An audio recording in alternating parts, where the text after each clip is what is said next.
আসসালামু আলাইকুম ওরহমতুল্লাহি ওবারাকাতুহু। আস্তিক ভার্সেস নাস্তিক পর্ব নাম্বার 11-তে আপনাদের সকলকেই স্বাগতম।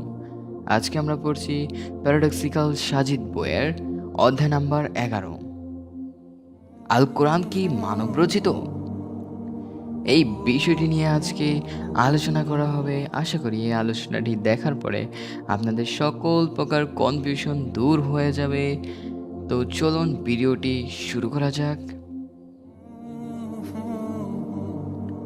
বিরাট আলিশান একটি বাড়ি।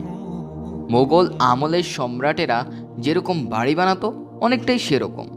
বাড়ির সামনে দৃষ্টিনন্দন একটি ফুলের বাগান। বাগানের মাঝে ছোট ছোট কৃত্রিম ঝর্ণা আছে। এই বাড়ির মালিকের রুচিবোধের প্রশংসা করতেই হয়। জঞ্জাট ঢাকা শহরের মধ্যে এটি যেন এক টুকরো স্বর্গের খণ্ড। কিন্তু অবাক করা ব্যাপার হলো, বাগানের কোথাও লাল রঙের কোনো ফুল নেই। এত বড় বাগান বাড়ি, অথচ কোথাও একটি গোলাপের চারা পর্যন্ত নেই। বিস্ময়ের ব্যাপার তো বটেই। আমরা এসেছি সাজিদের এক দুঃসম্পর্কের খালুর বাসায়। ঢাকা শহরের বড় ব্যবসাও আছে ওনার। বিদেশেও নিজের ব্যবসা বাণিজ্যের শাখা প্রশাখা চড়িয়েছেন। ছেলে মেয়েদের কেউ লন্ডন, কেউ কানাডা, কেউ সুইজারল্যান্ডে থাকে। ভদ্রলোক ওনার স্ত্রীকে নিয়ে ঢাকাতেই রয়ে গেছেন, শিকড়ের টানে জন্মভূমির মায়ায়। তবে ঢাকায় নিজের বাড়িখানা যেভাবে তৈরি করেছেন, বোঝার উপায় নেই যে এই ঢাকার কোনো বাড়ি নাকি মস্কোর কোনো ভিআইপি ভবন। আমাকে এদিক ওদিক তাকাতে দেখে সাজিদ প্রশ্ন করলো, এভাবে চোরের মতো এদিক ওদিক তাকাচ্ছিস কেন? না, আসলে তোর খালুকে নিয়ে ভাবছি। ওনাকে নিয়ে ভাবার কি আছে? বললাম, অসুস্থ মানুষকে নিয়ে ভাবতে হয়, এটা এক প্রকার মানবতা, বুঝলি? সাজিদ আমার দিকে বড় বড় চোখ করে তাকিয়ে বললো, অসুস্থ মানে কে অসুস্থ? তোর খালু। তোকে কে বললো উনি অসুস্থ? আমি দাঁড়ালাম, বললাম, তুই এত কিছু খেয়াল করেছিস, এটা করিসনি? কোনটা? তোর খালুর বাগানে কোথাও কি লাল রঙের কোনো ফুল গাছ আছে? প্রায় সব রঙেরই ফুল গাছ আছে, লাল রং ছাড়া। এমনকি গোলাপের একটি চারাও নেই। তো তো আর কি, তিনি হয়তো colour blind, specifically red colour blind. Sajid কিছু বলল না। হয়তো সে এটা নিয়ে আর কোনো কথা বলতে চাচ্ছে না, অথবা আমার যুক্তিতে সে হার মেনেছে।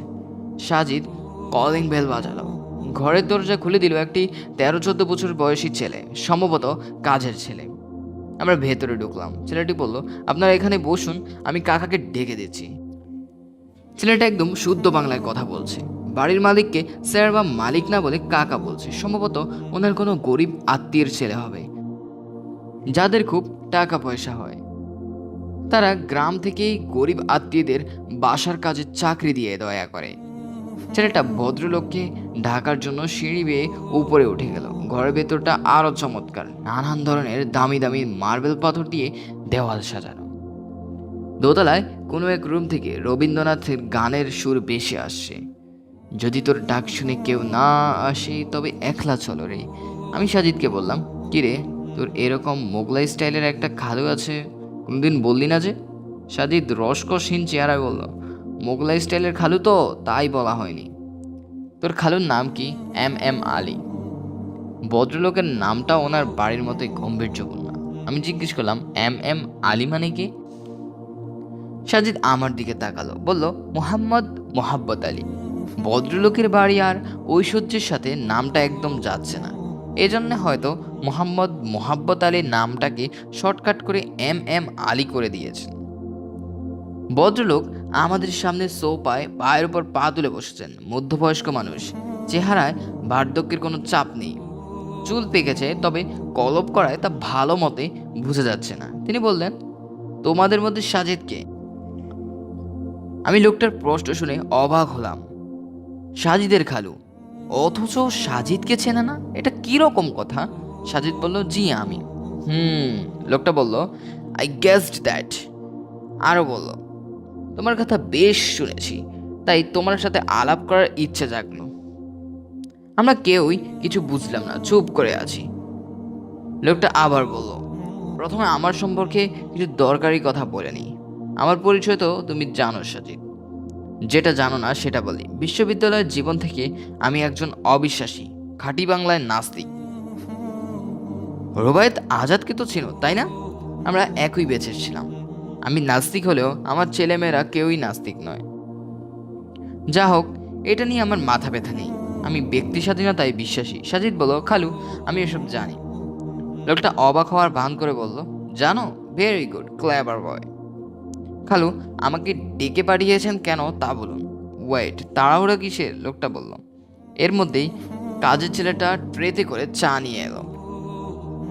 আমরা চায়ের কাপে চুমুক দিলাম। লোকটাকে একটা আলাদা কাপে চা দেওয়া হলো। সেটা চা না কফি ঠিক বোঝা যাচ্ছে না। লোকটি বলল, সাজিদ, আমি মনে করি তোমাদের ধর্মগ্রন্থ, আই মিন আল কোরআন, সেটা কোনো ঐশী গ্রন্থ নয়। এটা মোহাম্মদের নিজের লেখা একটি বই। মোহাম্মদ করেছে কি, এটা জাস্ট স্রষ্টার বাণী বলে চালিয়ে দিয়েছে। এটুকু বলে লোকটা আমাদের দুজনের দিকেই তাকালো, হয়তো বোঝার চেষ্টা করলো আমাদের রিয়াকশন কি হয়। আমরা কিছু বলার আগেই লোকটা আবার বলল, হয়তো বলবে মোহাম্মদ লিখতে পড়তে জানতো না, সে কিভাবে এরকম একটি গ্রন্থ লিখবে। ওয়েল, এটি খুবই লেম লজিক। মোহাম্মদ লিখতে পড়তে না জানলেও কি হবে, তার ফলোয়ারদের অনেকেই লিখতে পড়তে জানতো, উচ্চশিক্ষিত ছিল। তারা করেছে কাজটা মোহাম্মদের ইশারায়।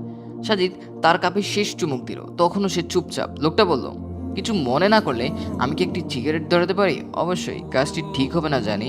আমি বললাম, শিওর। এতক্ষণ পরে লোকটি আমার দিকে ভালো করে তাকালো, একটু মুচকি হাসি দিয়ে বলল, থ্যাংক ইউ। সাজিদ বলল, খালু, আপনি খুবই লজিক্যাল কথা বলেছেন। কোরআন মুহাম্মদ সাল্লাল্লাহু আলাইহি ওয়াসাল্লামের নিজের বানানোও হতে পারে, কারণ কোরআন যে ফেরেশতা নিয়ে আসতো বলে দাবি করা হয়, সেই জিব্রাইলকে মুহাম্মদ সাল্লাল্লাহু আলাইহি ওয়াসাল্লাম ছাড়া কেউই কোনোদিন দেখেনি। লোকটা বলে উঠল, এক্স্যাক্টলি মাই সন। তাহলে কোরআনকে আমরা টেস্ট করে দেখতে পারি, কি বলেন খালু? হ্যাঁ হ্যাঁ, করাই যায়। বেশ উৎসাহী হয়ে উঠলেন তিনি। সাজিদ বলল, কোরআন মোহাম্মদ সাল্লাল্লাহু আলাইহি ওয়াসাল্লাম এর বানানো কিনা তা বুঝতে হলে আমাদের ধরে নিতে হবে মোহাম্মদ সাল্লাল্লাহু আলাইহি সাল্লামের স্রষ্টার কোনো দূত নন। তিনি খুবই সাধারণ, অশিক্ষিত একজন প্রাচীন মানুষ। লোকটা বলল, সত্যিকার অর্থে মোহাম্মদ অসাধারণ লোক ছিল না। স্রষ্টার দূত তো পুরোটাই ভুয়া। সাজিদ মুচকি হাসল, বলল, তাহলে এটাই ধরে নেই। লোকটার সম্মতি। সাজিদ বলতে লাগলো, খালু, ইতিহাস থেকে আমরা জানতে পারি ইউসুফ আলাইহি ওয়াসাল্লামের জন্ম হয়েছিল বর্তমান ফিলিস্তিনে। ইউসুফ আলাইসাল্লাম ছিলেন হজরত ইয়াকুব আলাইসাল্লামের কনিষ্ঠতম পুত্র। ইয়াকুব আলাইসাল্লাম এর কাছে ইউসুফ আলাইসাল্লাম ছিলেন প্রাণাধিক প্রিয়, কিন্তু ইয়াকুব আলাইসাল্লাম এর ভালোবাসায় ইউসুফ আলাইসাল্লামের জন্য কাল হলো। তার ভাইরা ষড়যন্ত্র করে ইউসুফকে কূপে নিক্ষেপ করে। এরপর কিছু বনি কূপ থেকে ইউসুফ আলাইসাল্লামকে উদ্ধার করে তাকে মিশর নিয়ে আসে। তিনি মিশরের রাজ পরিবারে বড় হন। ইতিহাস মতে এটি ঘটে খ্রিস্টপূর্বে চতুর্দশ শতকের আমেনহটেপের রাজত্বকালের আরও 300 বছর পূর্বে। খালু, এই বিষয়ে আপনার কোনো দ্বিমত আছে? লোকটা বলল, না, কিন্তু এগুলো দিয়ে তুমি কি বোঝাতে চাও? সাজিদ বলল, খালু, ইতিহাস দেখে আমরা আরও জানতে পারি খ্রিস্টপূর্ব চতুর্দশ শতকে চতুর্থ আমেনহটেপের আগে যেসব শাসক মিশরকে শাসন করেছে তাদের সবাইকেই রাজা বলে ডাকা হতো। কিন্তু খ্রিস্টপূর্ব চতুর্থ শতকে চতুর্থ আমনহটেপের পরে যেসব শাসক মিশরকে শাসন করেছিল তাদের সবাইকে ফেরাউন বলে ডাকা হতো। ইউসুফ আলাইহি ওয়াসাল্লাম মিশরকে শাসন করেছিল খ্রিস্টপূর্বে চতুর্থদশ শতকের চতুর্থ আমেনহটেপের আগে, আর মুসা আলাইসাল্লাম মিশরে জন্মলাভ করেছিল চতুর্থ আমেনহটেপের কমপক্ষে আরও 200 বছর আগে। অর্থাৎ মুসা আলাইসাল্লাম যখন মিশরে জন্মগ্রহণ করেন তখন মিশরের শাসকদের আর রাজা বলা হতো না, ফেরাউন বলা হতো। তো কিন্তু খালু, কোরআনে ইউসুফ আলাইসাল্লাম ও মুসা আলাইসাল্লাম দুজনের কথাই আছে। অবাক করা ব্যাপার হচ্ছে, কোরআন ইউসুফ আলাইসাল্লাম এর বেলায় শাসকদের ক্ষেত্রে রাজা শব্দ ব্যবহার করলেও একই দেশের মুসা আলাইসাল্লাম এর সময়কার শাসকদের বেলায় ব্যবহার করেছে ফেরাউন শব্দটি। বলুন তো খালু, মরুভূমির বালুতে ওর ছড়ানো বালক মোহাম্মদ সাল্লাল্লাহু আলাইহি ওয়াসাল্লাম ইতিহাসের এই পাঠ কোথায় পেলেন? তিনি কিভাবে জানতেন যে ইউসুফ আলাইসাল্লামের সময় শাসকদের রাজা বলা হতো আর মুসা আলাইহি ওয়াসাল্লামের সময়কার শাসকদের ফেরাউন, এবং ঠিক সেই মতে শব্দ ব্যবহার করে তাদের পরিচয় দেওয়া হলো? মোহাম্মদ আলী নামের ভদ্রলোক হো হো করে হাসা শুরু করলো। বলল, মূসা এবং ইউসুফের কাহিনী তো বাইবেলেও ছিল। মোহাম্মদ সেখান থেকে কপি করলো, সিম্পল। সাজিদ মুচকি হেসে বলল, খালু, matter of sorrow that Bible এই জায়গায় চরম একটি ভুল করেছে। বাইবেল ইউসুফ আলাইসাল্লাম ও মূসা আলাইসাল্লাম দুজনের সময়কার শাসকদের জন্যই প্যারাউন শব্দ ব্যবহার করেছে, যা ঐতিহাসিক ভুল। আপনি চাইলে আমি আপনাকে বাইবেলের ওল্ড টেস্টামেন্ট থেকে প্রমাণ দেখাতে পারি। লোকটা কিছু বলল না, চুপ করে আছে। সম্ভবত ওনার প্রমাণ দরকার হচ্ছে না। সাজিদ বলল, যে ভুল বাইবেলে আছে সেই ভুল অশিক্ষিত আরবের বালক মোহাম্মদ সাল্লাল্লাহু আলাইহি ওয়াসাল্লাম এসে ঠিক করে দিলেন। তা কিভাবে সম্ভব? যদি না তিনি কোনো প্রেরিত দূত হন আর কোরআনের কোনো ঐশী গ্রন্থ না হয়। লোকটি চুপ করে আছে। এর মধ্যেই 3টে সিগারেটকে শেষ করেছে। নতুন আরেকটি ধরাতে ধরাতে বলল, কিছুটা যৌক্তিক। সাজিদ আবার বলতে লাগলো, খালু, কোরআনের একটি সূরা আছে, সূরা আল পাজর নামে। এই সূরার 6 নম্বর আয়াতটি এরকম, আপনি কি লক্ষ্য করেননি আপনার পালনকর্তা আদ বংশের ইরাম গোত্রের সাথে কি আচরণ করেছিলেন? এই সূরা আল পাজরের মূলত আদ জাতি সম্পর্কে বলা হয়েছে। আদ জাতির আলাপের মধ্যে হঠাৎ করে ইরাম নামে একটি শব্দ চলে এলো, যা কেউই জানতো না এটা মূলত কি। কেউ কেউ বলতো এটা আদ জাতির কোনো বীর পালোয়ানের নাম। কেউ কেউ বলল এটা ইরাম হতে পারে আদ জাতির শারীরিক কোনো বিশেষ বৈশিষ্ট্য, কারণ এই সূরা আদ জাতির শক্তিমত্তা নিয়ে আয়াত আছে। মোদ্দা কথা, এই ইরাম আসলে কি সেটার স্পষ্ট কোনো ব্যাখ্যা কেউই দিতে পারেননি তখন। এমনকি গোটা পৃথিবীর কোনো ইতিহাসে ইরাম নিয়ে কোনো কিছুই বলা ছিল না। কিন্তু 1973 সালে ন্যাশনাল জিওগ্রাফি সিরিয়ার মাটির নিচে একটি শহরের সন্ধান পায়। এই শহরটি ছিল আদ জাতির শহর। সেই শহরে পাওয়া যায় সুপ্রাচীন উঁচু উঁচু দালান। এমনকি এই শহরে আবিষ্কার হয় তখনকার একটি লাইব্রেরি। এই লাইব্রেরিতে একটি তালিকা পাওয়া যায়। এই তালিকায় তারা যে সকল শহরের সাথে বাণিজ্য করত সে সকল শহরের নাম উল্লেখ ছিল। আশ্চর্যজনক হলেও সত্য এই যে সেই তালিকায় ইরাম নামে একটি শহরের নামও পাওয়া যায়, যেটা আদ জাতিদের একটি শহর ছিল। শহরটি ছিল একটি পাহাড়ের মধ্যে। এতেও ছিল সুউচ্চ দালান। চিন্তা করুন যে ইরাম শব্দের সঠিক ব্যাখ্যা এর পূর্বে তাফসির কারো গণ করতে পারেননি। কেউ এটাকে বীরের নাম, কেউ এটাকে আদ জাতির শারীরিক বৈশিষ্ট্যের নাম বলে ব্যাখ্যা করেছেন। 1973 সালের আগে যে ইরাম শহরের সন্ধান পৃথিবীর তাবৎ ইতিহাসে ছিল না। কোনো ভূগোলবিদ, ইতিহাসবিদ এই শহর সম্পর্কে কিছুই জানত না। প্রায় 4300 বছর আগে আদ জাতিদের এই শহরের নাম কিভাবে কোরআন উল্লেখ করলো, যেটা আমরা শুনেছি 1973 সালে। সেটা মুহাম্মদ সাল্লাল্লাহু আলাইহি ওয়াসাল্লাম কিভাবে আরবের মরুভূমিতে বসে 1400 বছর আগে জানালো? How possible? তিনি তো অশিক্ষিত ছিলেন, কোনোদিন ইতিহাস বা ভূগোল পড়েননি, কিভাবে জানলেন খালু? আমি খেয়াল করলাম লোকটার চেহারা থেকে মোগলাই ভাবটা সরে যেতে শুরু করলো।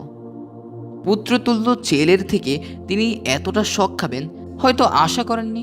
সাজিদ আবার বলতে লাগলো, খালু, আর রহমান নামে কোরআনের একটি সূরা আছে। এই সূরা 33 নম্বর আয়াতে বলা হচ্ছে, হে জিন ও মানুষ জাতি, তোমরা যদি আসমান ও জমিনের সীমানায় প্রবেশ করতে পারো তবে করো, যদিও তোমরা তা পারবে না প্রবল শক্তি ছাড়া।